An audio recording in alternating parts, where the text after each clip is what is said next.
One of my absolute top targets in the mid to late rounds of your 2025 rookie drafts is Brashard Smith, the running back out of SMU. If you love a PPR specialist, this is the profile for you. Matt, when I think of SMU, the first two players that come to mind is Eric Dickerson and Craig James in 1982.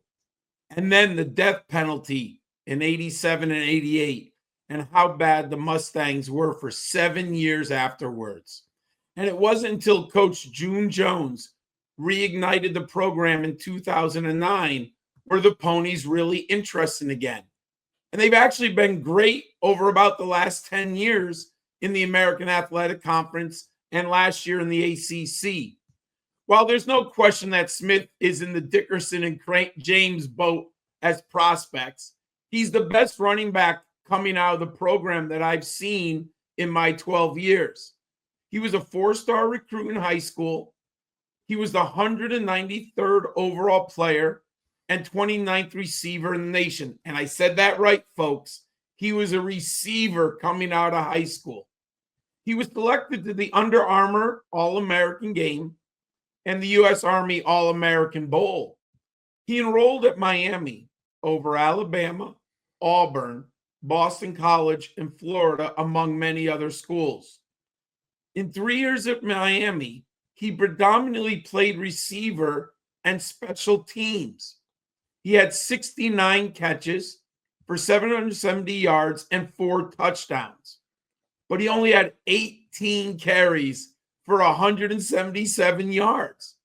He finished his campus tenure with 1,946 all-purpose yards.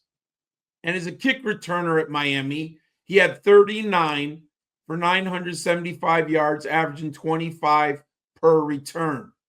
He was named the 2023 second team All-ACC specialist. He finally made the best decision. He transferred to SMU last year, and he became the Mustangs' primary ball carrier. Incredibly, he had 235 carries for 1,332 yards and 14 scores. He logged 7 games with over 100 yards. He had a career best 161 and 3 total touchdowns versus Pitt. Matt, as a pass catcher, he had 39 catches for 327 yards and 4 touchdowns. He set an SMU single season record for all-purpose yards with 1,977. That's 141.2 yards per game. He was first team All-ACC and third team All-American.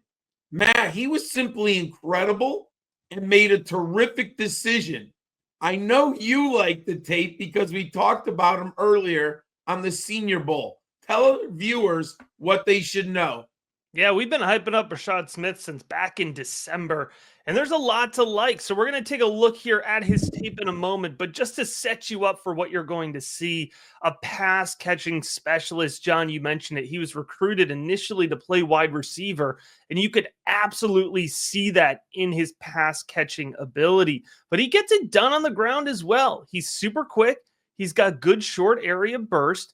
And on top of all of that, I really like his vision. With that being said here, let's go ahead. Let's look at Brashard Smith. And we're going to start on the ground here. Look at that short area burst there, that fluidity. He gets in and through his cut so well on this next step here. Look at his cutback lanes, John. Look at that. Yeah. Look at that ability. That's more than athleticism. That's vision. That's both of those things combined. And let's see here, an improvised play. It's broken down, and the quarterback's looking for him. Look at that reaction skill. I mean, that ball was thrown well behind him. He had to whip his head around, and he found it so quickly. He has the ability to win in space. He's always scrapping for some extra yards after the catch. You know, he's going to get knocked 5'10", 194, but he doesn't play small. He plays confident, and he plays like a big man. And remember, SMU ACC defenders this year. It's not the Big 12, so it isn't, it's not the SEC, but he's playing big against bigger defenses. Look at that. I love Nice. that lateral movement ability there and some really nice burst. Not the absolute highest end acceleration, but he's both quick and speedy. He combines both of those elements and it absolutely shows up on tape. Good footwork. You see that juke move show up really consistently. Again, look at this. Another great job. And he's going to continue after the catch here and fight to get the touchdown. That was a broken play. That was a 10-yard loss that Brashard Smith turned into a touchdown there. He's a reliable check down. He's a reliable through the first and second levels of the field. And you know, one thing about him too, he understands when to just put his head down, get 3 or 4 yards. He's not trying to dance around and do too much, which you will sometimes see from small backs behind the line of scrimmage. So I really like that about his game as well. And again, you could kind of see that vision shows up really consistently throughout his tape. Also, man, I mean, we're watching Penn State here. You talked about the Pitt tape being very good. He's doing it against strong opponents. You know, he's not just building up good tape against weaker defenses, right? And he's getting it done at the goal line. And I'm not going to claim that he's going to be a power back or, you know, super physically dominant in the NFL in terms of his strength, but he is going to have the ability to get it done at the goal line. And so Brashard Smith, you know, I mentioned 5'10", 194.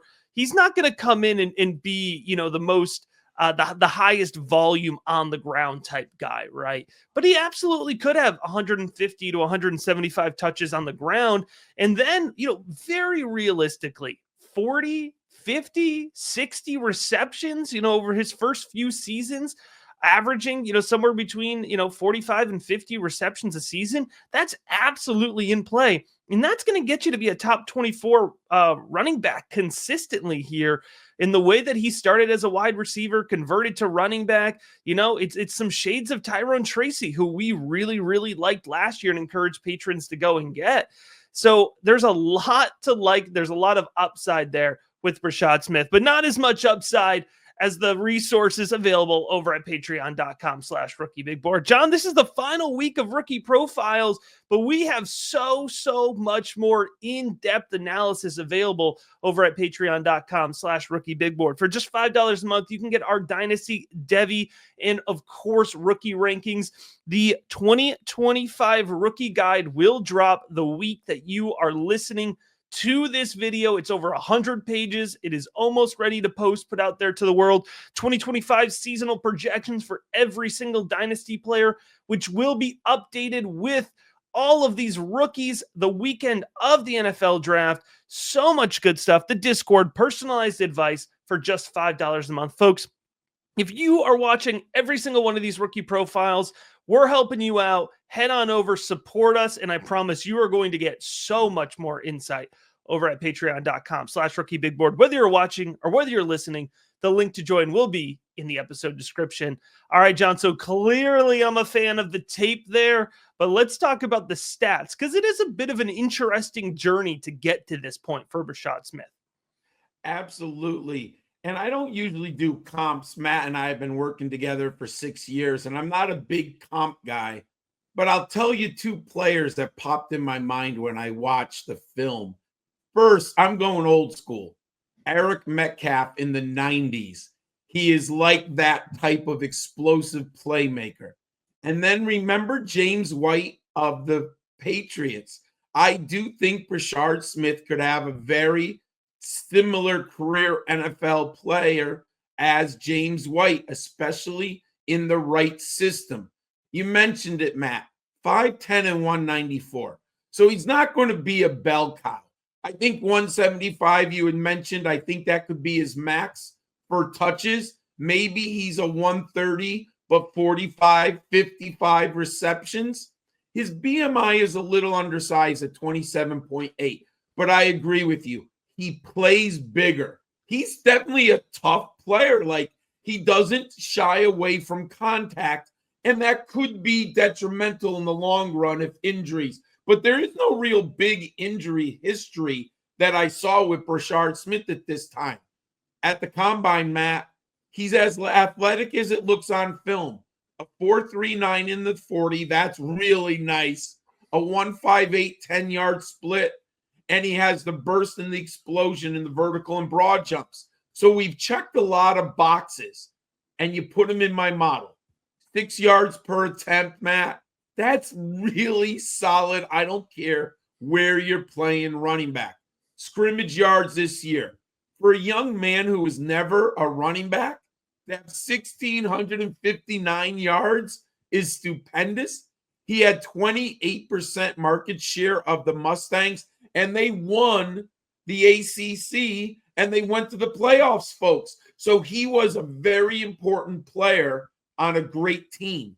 108 career receptions, and he had 31 touches of over 10 yards running the football. Matt, my model likes him. We like the film. Now, what should fantasy footballers like about Brashard Smith? We're checking a lot of boxes here, John. So let's put it together for some actionable fantasy football advice, because that's what we are all about here at the Rookie Big Board. And the draft capital, I think it's going to help us. You know, there are so many folks in the fantasy community that get so caught up on if a running back doesn't go day one or day two that they can't hit. We've disproven that theory year in year again. You know, the odds may be lower, but that's what we do. We find the outliers here at the Rookie Big Board. We find the Tyrone Tracy. We find the Puka Nakuas, right? And Brashard Smith, he's going to go day three. And it has nothing to do with his skill set necessarily. It's a smaller frame that's just valued a little bit less. And it's a really good running back class. There's going to be good running backs, many of them that go day three. And I think that's going to push his ADP down in a super flex league somewhere between 305 and 308. And in that range, John, I'm going to have to contain myself to only have 40% exposure. You know, anytime you go 40% exposure, even if you love a player, there's always a little bit of risk. I do not care, man. At least 40% exposure for me with Brashard Smith. I think he's going to be an absolute smash value. It's good process to go after Brashard Smith, especially in the mid-third round. Oh, man, I'm absolutely in on him. And I think that he could have a career, you know, in terms of the way that he contributes to a team. You know, my value comp for him is Austin Eckler. You know, in terms of the role he can play on an offense, he can carry a heavier load. But in terms of, I really like your comp there of James White. If I used, you know, non-active players, I think James White. Yeah, I think that's a perfect idea of if you're thinking about him in your fantasy football lineup. And how many seasons was James White just an absolutely essential player to have in your lineup? So if you get 80% of James White from Brashard Smith and you draft him in the third round, that is huge value, but it's not a bigger value, John. It's not a bigger value than being a Rookie Big Board patron. There's no better way to get ahead of your league mates than with our rankings, one-on-one draft strategy calls, the Discord, the rookie guide, all available for just $5 a month from the FF Educator and the Gridiron Scholar. Class is in session all draft season long, and we're going to be back soon with another rookie profile.